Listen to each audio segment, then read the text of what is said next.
just finished is titled Self Renewal by John Gardner. I simply enjoy reading it. So I thought, let me share today with all the gist of the book. The attitude of the younger generation.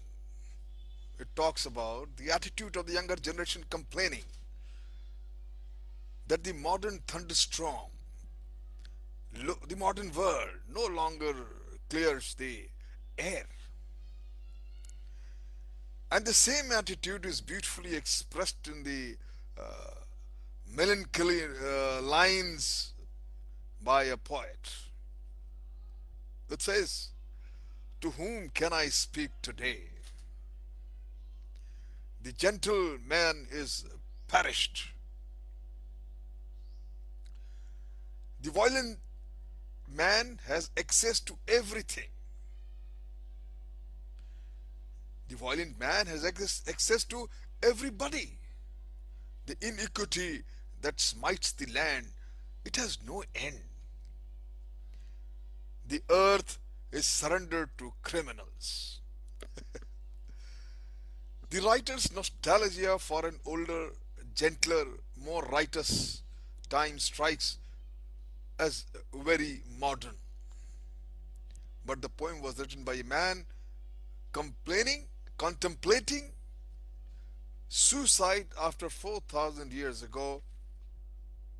Some 4,000 years ago, these lines were written. In the time of Egyptian Middle Kingdom. In an abiding characteristics of man to believe that the old virtues are disappearing and the old values disintegrating the old ones. Good stern away, no longer honored. Many people today seems to think that our morality, our devotion to virtue and justice resembles a reservoir that was filled long ago.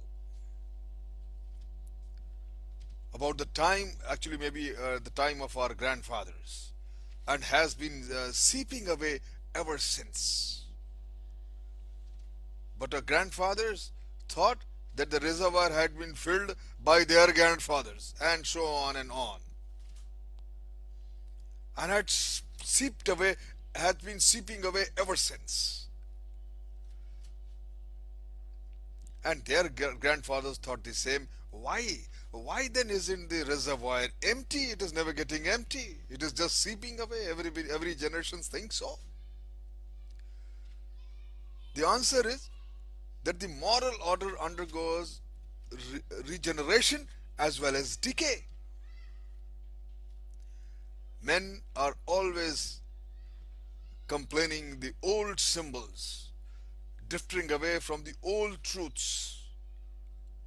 But when some are losing their faith, others are achieving new spiritual insight. While some grow slack and hypocritical, others bring a new meaning and vitality to moral striving.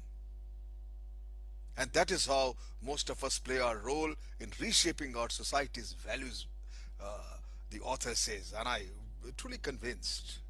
One of the philosophers he quotes, some I think a Swiss philosopher, he says, every life is a profession of faith. Every man's conduct is an unspoken sermon, that is, forever preaching to others. Young people do not assimilate values by learning words, truth, justice, and so on, and their definitions. They learn attitude, habits, and ways of judging in personal transaction with their family or associates. They do not learn ethical principles. They emulate ethical or unethical people. That is why young people need models of what men at his best can be.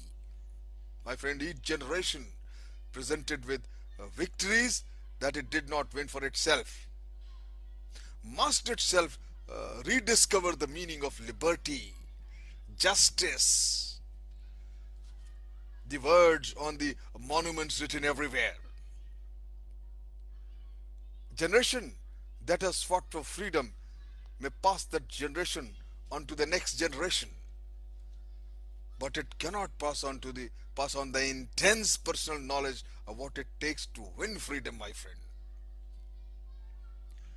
In some cases, young people find that the moral precepts their parents offer are no longer relevant or at it contradicted by their parents' behavior. Major problem. This is certainly not catastrophic. The first task of the moral renewal is to strip hypocrisy from cherished ideals.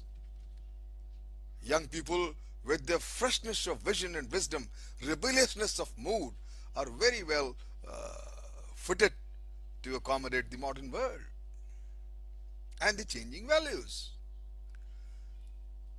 One of the most difficult problem is to make understand for young people is to participate in the great task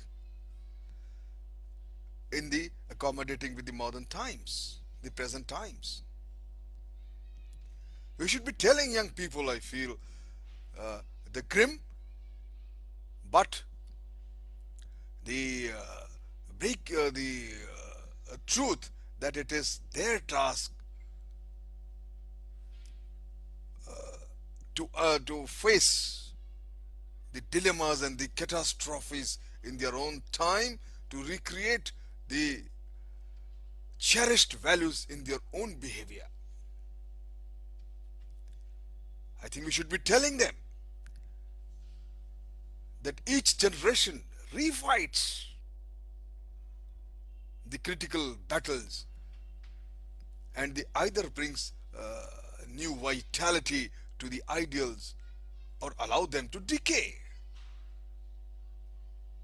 My friend, the author says, the book says that in short, I would say the moral order is not something enshrined in the historical documents or stored away like a family silver, gold. It is actually the living, changing thing and never any better than the generation that holds it in its truth. My friend, the society is continuously recreated for good or ills by its contemporary or the present members. This will strike some as burdensome, but it will summon others to greatness. Liberty isn't a thing you have been given as a present, my friend, remember. I feel that you can be a free man even under a dictatorship. It is sufficient if you struggle against it. I'm convinced that he who thinks with his own head is an actual free man. He who struggles for what he believes to be right is a free man. Even if you live in a freest country anywhere in the world and actually you are lazy, callous, apathetic, irresolute, you are not free but a slave. Though there is no coercion and there is no opposition. My friend, remember, liberty is something you have to take for yourself. There is no use begging it from others. As the Iqbal says so beautifully, खुदी को कर बुलंद इतना कि हर तदबीर से पहले खुदा बंदे से ये खुद पूछे तेरी रजा क्या है. You have to raise your self-esteem so much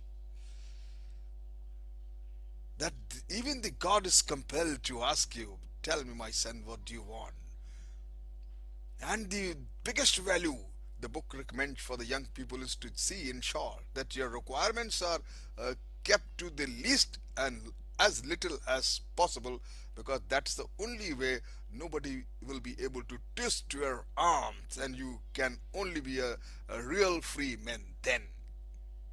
These values for the young people was simply fantastic and inevocal, and I feel I recommend that every young man must read this book, Condensed Values for the Young Man, and see the tremendous effect in changing their lives for better and accommodating with the older generations.